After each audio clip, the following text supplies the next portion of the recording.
East Jesus is full of art, He kept saying, no, it's the man in the machine. We're like, nah, Han Solo and Kryptonite. made of what most people would call garbage. Co-curator Jen Nelson says using trash to create assemblage art sends an important message. Our goal is creative reuse.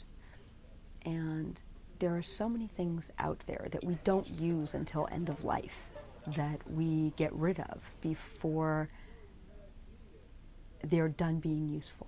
Old mattresses become a fence, televisions become a mural, and plastic bags make a sculpture of a sea monster. We live in the art, we cook in the art, we eat in the art, we make music in the art. We are constantly making art in the art.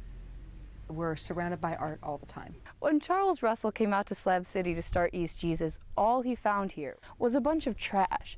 But instead of sending all that to a landfill, he decided to make art with it. This land for the longest time has been considered unusable. It's an abandoned military base. And so no one really cares about what happens out here. Nelson used to just visit and contribute art on weekends. A year and a half ago, problems with her spinal cord forced her to retire from her job teaching high school. Her mobility in LA was limited. She decided to move out to Slab City. Many of the residents at East Jesus are people who no longer fit in the workforce. We have a couple cancer survivors. I have a spinal condition.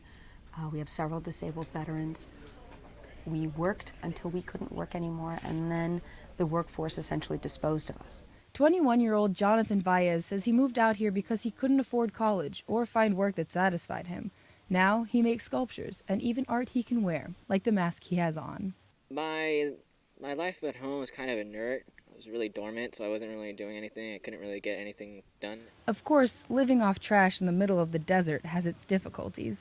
East Jesus uses solar panels to power air conditioning, lights, and electronics. Water has to be trucked in. They grow some food, but most of it has to be bought at the nearest grocery store, an hour away.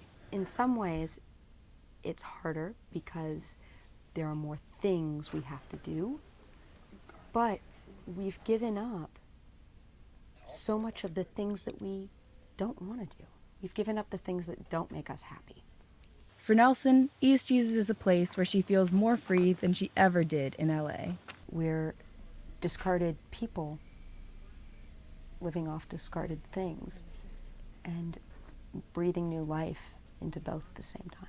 The founder of East Jesus passed away in 2011, but the people who live here now say they will further his vision for East Jesus to always keep growing.